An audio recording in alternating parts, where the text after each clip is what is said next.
चैत्र नवरात्रि की शुरुआत 9 अप्रैल को हुई थी और इसका समापन बुधवार 17 मार्च को होगा।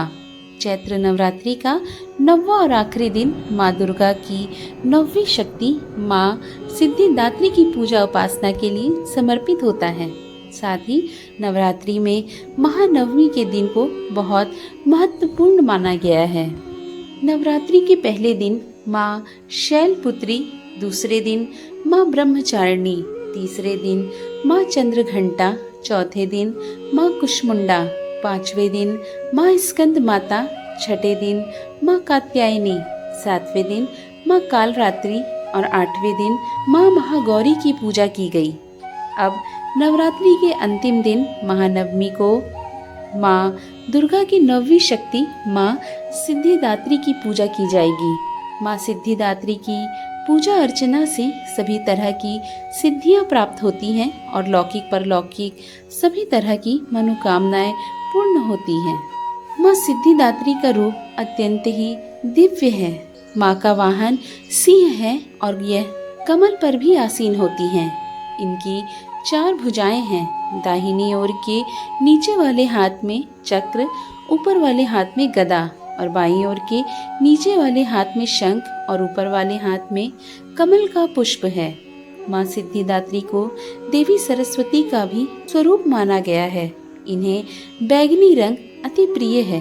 माँ सिद्धिदात्री की अनुकंपा से ही शिव जी का आधा शरीर देवी का हुआ और इन्हें अर्धनारीश्वर कहा गया। या देवी सर्वभूतेषु माँ सिद्धिदात्री रूपेण संस्थिता, नमस्तस्यै नमस्तस्यै नमस्तस्यै नमो नमः। आइए अब कथा का श्रवण करते हैं। पौराणिक कथा के अनुसार भगवान शिव ने माँ सिद्धिदात्री की कठोर तपस्या कर 8 सिद्धियों को प्राप्त किया था।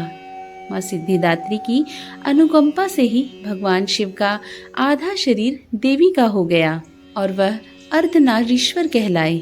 माँ दुर्गा के 9 रूपों में यह रूप अत्यंत ही शक्तिशाली रूप है।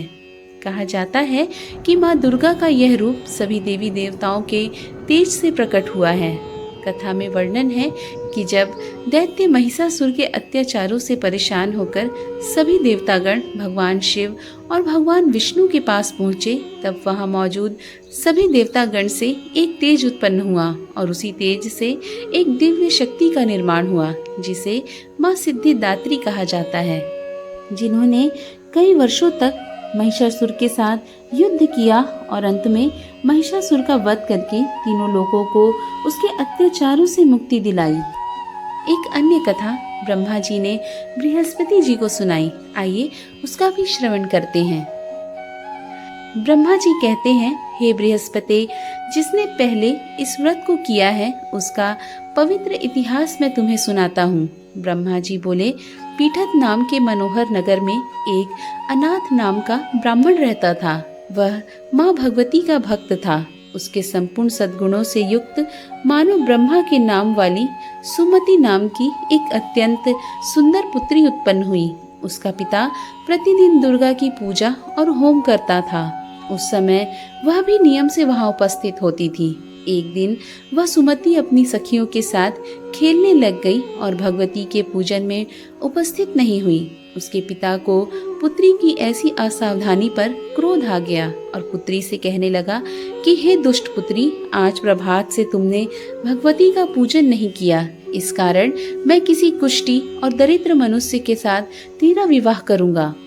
पिता के ऐसे वचन सुनकर सुमति को बड़ा दुख हुआ और पिता से कहने लगी कि हे पिताजी, मैं आपकी कन्या हूँ। मैं आपकी सब तरह से अधीन हूँ, इसलिए जैसी आपकी इच्छा हो वैसा ही करें। राजा से, दरिद्र से, कुष्टी से अथवा जैसी तुम्हारी इच्छा हो मेरा विवाह कर सकते हो, पर होगा वही जो मेरे भाग्य में लिखा है। मेरा तो इस पर पूर्ण विश्वास है। अपनी कन्या के ऐसे वचन सुनकर उस ब्राह्मण को और अधिक क्रोध आ गया। तब उसने अपनी कन्या का विवाह एक कुष्टी के साथ कर दिया और अत्यंत क्रुद्ध होकर पुत्री से कहने लगा कि जाओ जाओ, जल्दी जाओ, अपने कर्म का फल भोगो। देखे केवल भाग्य भरोसे पर रहकर तुम क्या करती हो।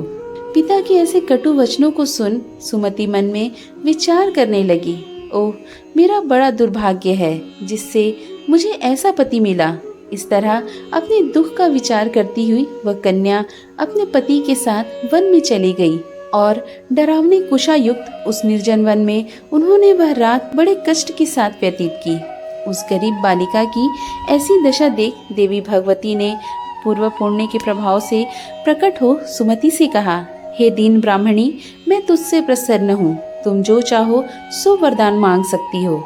भगवती दुर्गा का यह वचन सुन ब्राह्मणी ने कहा, आप कौन हैं? वह सब मुझसे कहो। ब्राह्मणी का ऐसा वचन सुन देवी ने कहा, मैं आदि शक्ति भगवती हूँ।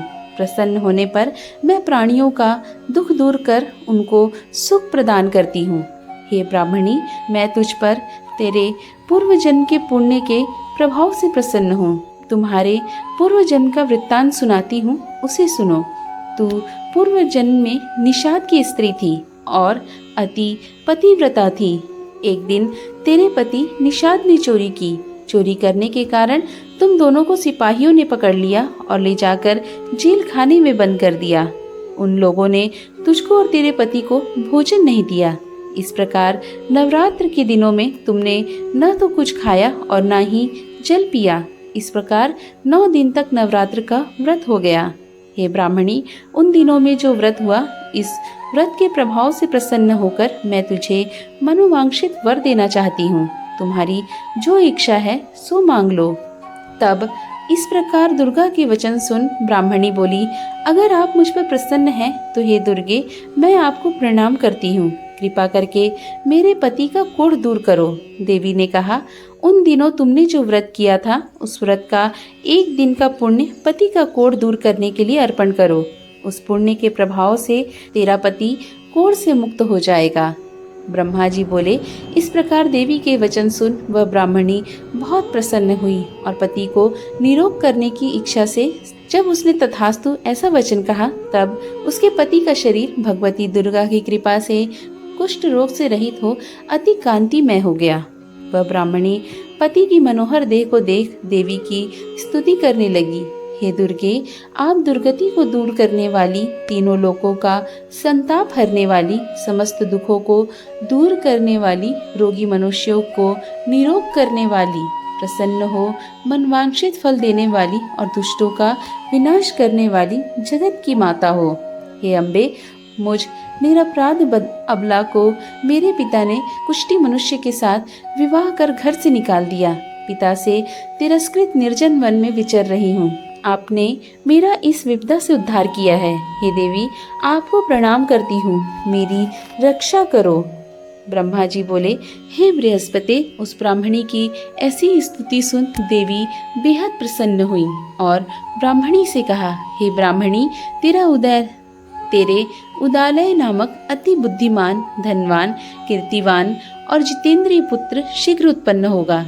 ऐसा वर प्रदान कर देवी ने ब्राह्मणी से फिर कहा कि हे ब्राह्मणी, और जो कुछ तेरी इच्छा हो वह मांग ले। भगवती दुर्गा का ऐसा वचन सुन सुमति ने कहा कि हे दुर्गे, अगर आप मुझ पर प्रसन्न हैं तो कृपा कर मुझे नवरात्र व्रत की विधि और उसके फल का विस्तार से वर्णन करें।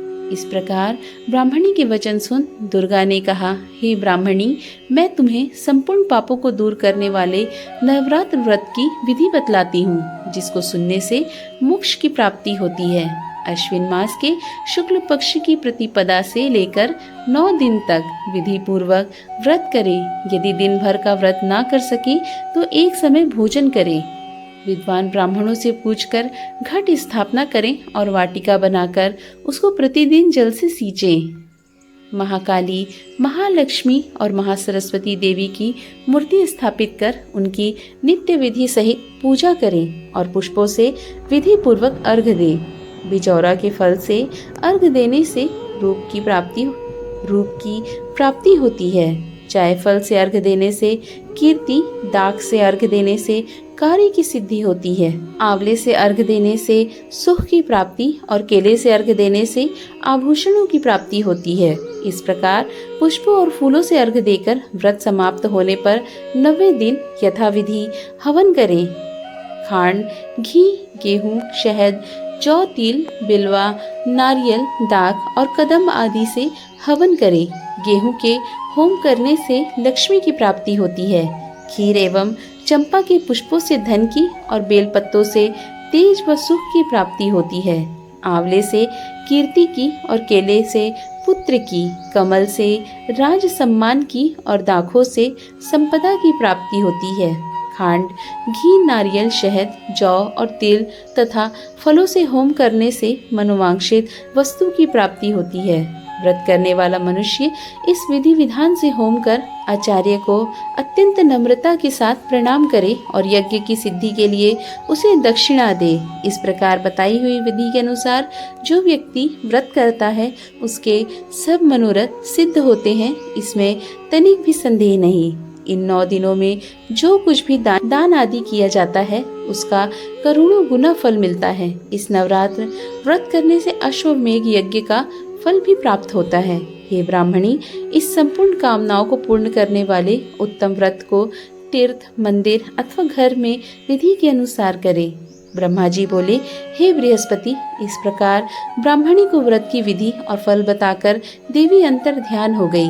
जो मनुष्य या स्त्री इस व्रत को भक्ति पूर्वक करती है वह इस लोक में सुख प्राप्त कर अंत में दुर्लभ मोक्ष को प्राप्त करती है।